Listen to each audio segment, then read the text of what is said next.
What's going on, guys? It's Devontae back with another video on my floor. This is another episode of The Artificial Struggle, our struggle by our own design.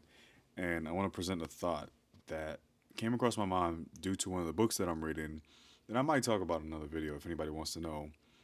But it's about creativity, and it's a book that I actually picked up and sat down so many times in the past. It's that you need to find your state of play.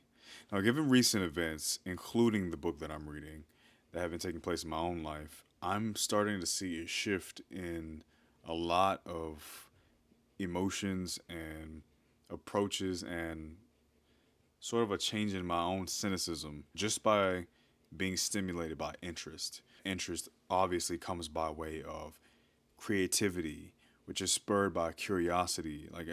Without being curious about something and finding your state of play, I don't think that you ever make it very far anywhere. And maybe some people do by accident or by chance or just knowing the right people. But I think the key, your way out of anything, is finding your state of play. There's two quotes that I wrote down from two very iconic figures of the past that I'll share with you right now. One is by Albert Einstein that says, "I have no special talents. I am only passionately curious." And another by Voltaire that says, "Judge a man by his questions rather than his answers." The times that I felt like that time does not exist and that I was the least stressed out and just the most in my flow state was in a state of play to some capacity. It was either I was deeply curious about learning about it or doing it, or I was in this deep creative meditative space. And some of the conversations I've had, or the best conversations I've ever had, were conversations either with myself, funnily enough, or with other people where I was questioning something and coming up with these questions. And it spurs the curiosity for me to find the answers so that those two things go in tandem. Like having the right questions, thinking about the right questions, and then having the curiosity spurred, becoming passionately curious to find an answer. It becomes this unrelenting pursuit. And think about any great thing that has been achieved. It's been an unrelenting pursuit. And to some capacity, I'm willing to bet, even if it was outlandishly evil, it was a state of play. It was a state of curiosity.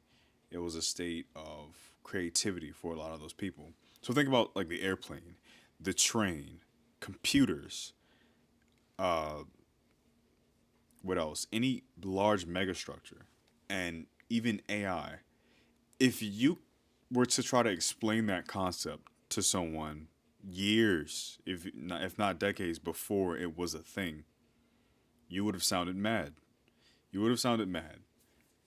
And so that state of play that allowed those people who invented those things or contributed to its invention in some way, shape, or form, that had to be an unrelenting pursuit of knowledge, of curiosity, of creativity. I mean, an airplane is just crazy enough, right? I believe that the way out for a lot of us of whatever situation you're trying to find an answer to is found the deeper you go into your state of play. Find out what you're curious about. Find out the thing that you want to know the right answers to. Find out the right questions to ask. And I think that's going to get you a step closer to what you're looking for, to finding out what you're passionately curious about.